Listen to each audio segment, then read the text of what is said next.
खरं तर हा मान घरातल्या थोरल्या सुनेचा, म्हणजे माझा. माझ्या हात कायम का मागे राहतात काय माहीत. तुला सांगते वैदेही, या माईला ना सगळ्यात पुढं पुढं पुढं पुढं करायचं असतं.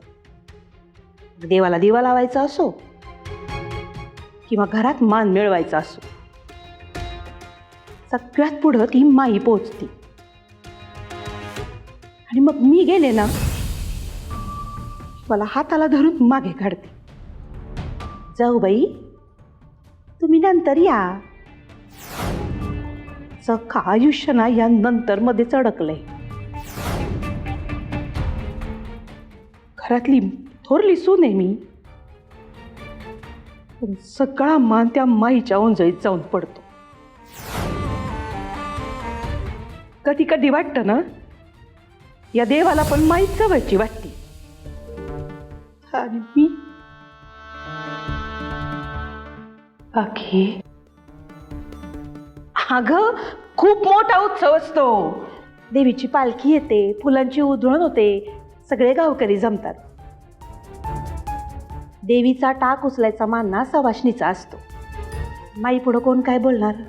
देवीचा टाक डोक्यावर घेऊन ना देवळापर्यंत चालत जायचं असतं. दाखवायला मिळतं ना लोकांना. लोक देवीसोबत तिला पण मान देतात. आता हे सगळं मी केलं तर तो मान मला मिळेल ना. माईचं असंच आहे, कोण काय बोलणार ना तिच्या पुढं.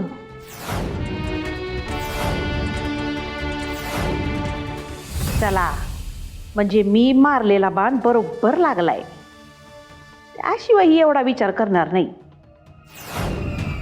माई आणि तुझ्या जेवढा भडका उडल ना, तुमची जेवढी जुंपल ना, तेवढंच माझ्यासाठी फायद्याचं आहे.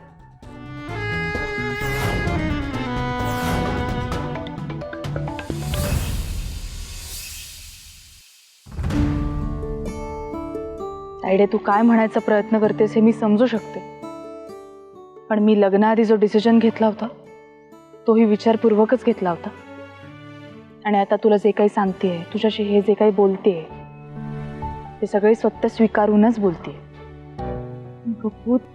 तुझं कॉन्ट्रॅक्ट फॉलो केलं ना तर तू मला एक सांग, तू म्हणजे मला जसं आता कॉन्ट्रॅक्ट बद्दल माहिती आहे तसं अजून कोणाला माहिती आहे का? कोणालाच नाही. माईसाहेबांनी तसं कबूल करून घेतलं होतं ना माझ्याकडून. म्हणजे आईला पण नाही माहिती? कपू, म्हणजे तू एक कॉन्ट्रॅक्ट झालं संपलं की तुम्ही दोघं डिवोर्स घेणार आहात? ताई, मी लग्नाआधीच डिवोर्स पेपर्सवर सही केली, त्यामुळे एकदा ते कॉन्ट्रॅक्ट संपलं की आम्हा दोघांना एकमेकांपासून वेगळं व्हावंच लागलं. वेगळं काय काय बोलतो थंडर? वेगळे फक्त आमचे चेहरे आहेत, हे तर आमचे विचार, आमचा खेळ, आमचं हृदय, आमची धडकन, धडधड धडधड सगळे एकच आहे.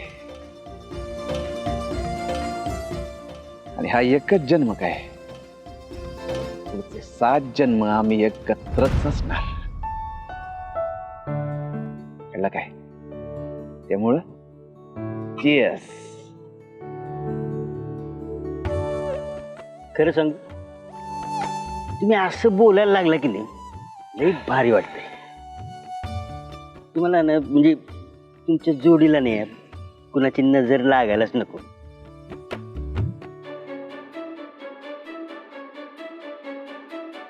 थंडर एक सांगू काय?